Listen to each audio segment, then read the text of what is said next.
chapter 32. So we still have no idea how we are going to get out of this library.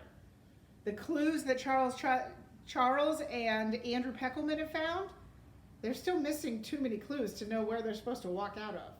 And what do a sheep in Indiana have to do with it? And Kyle and Akimi, Sierra, and Miguel have found the book by Charlie in the Chocolate Factory, and they found the Arts and Artifact Room, but now they think they're looking for a glass elevator? I don't know if that makes any sense. Chapter 32. Okay, Sierra, said Kyle, it's your turn. Sierra flicked the spinner. The pointy tip ended up in the yellow 200 zone.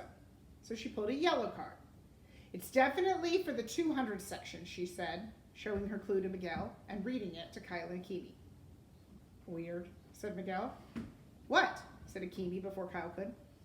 Well, the 200s are where they keep books on world religion. But there are 2 numbers on this card, said Sierra. Maybe this time we need to find 2 books, suggested Kyle. I don't know, said Sierra, studying the card. 220.5203. Well, that's a call number, obviously, said Akimi. But this other number isn't in the proper format.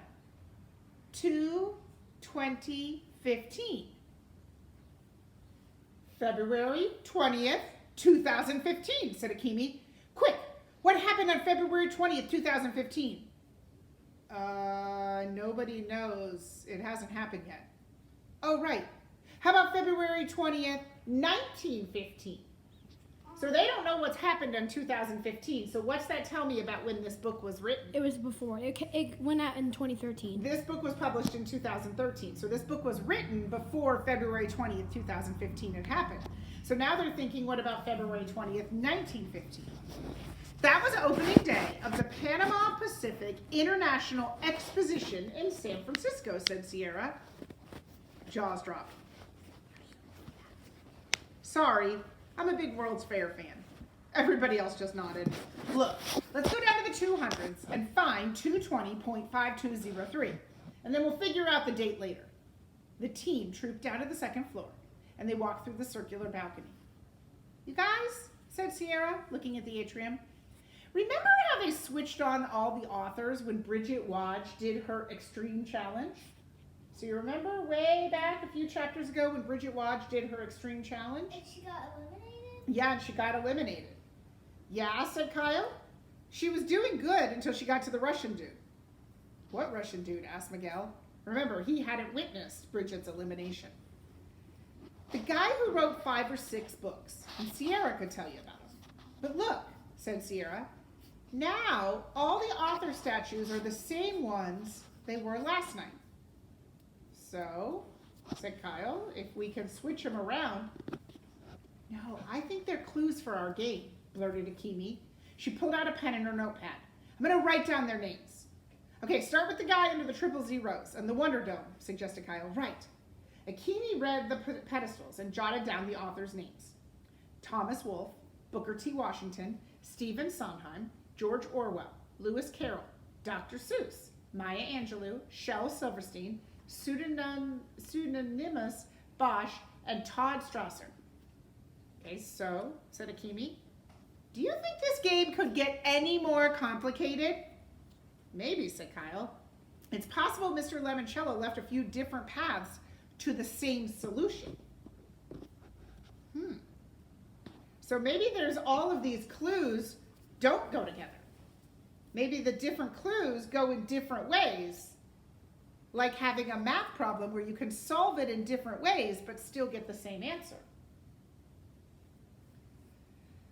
Oh, I can only take one path at a time, said Akimi. So let's just find 220 point whatever. So it should be in the next row of bookcases, said Miguel. Here we go. 220.5203, the King James Bible. Acte liber, an excellent choice, said a man with a thick German accent. The 4 teammates spun around. They were face to face with a semi-transparent guy in medieval garb.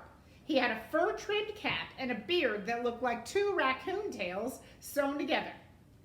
I'm Johannes Genschflies zu Laden zum Gutenberg, said the holographic image, who had ink stains all over his fingertips. You created the Gutenberg Bibles on your printing press, gushed Sierra. Ja, big seller. You need help with der Bible, I am at your service. And he bowed. Okay, said Akimi. Take it away, Miguel. Herr Gutenberg, sir, we're looking for 2/2015. Das sind einfach. Huh? That's easy. 2/2015. That's Exodus, chapter 20, verse 15. So if you don't know, that would be how you would read a Bible, by the chapter and the verse number. Of course, said Miguel. Exodus is the second book of the Bible. 20 and 15 are the chapter and the verse. He flipped through some pages. Here we go. Exodus chapter 20, verse 15. It's one of the 10 commandments. Thou shalt not steal. How does that help?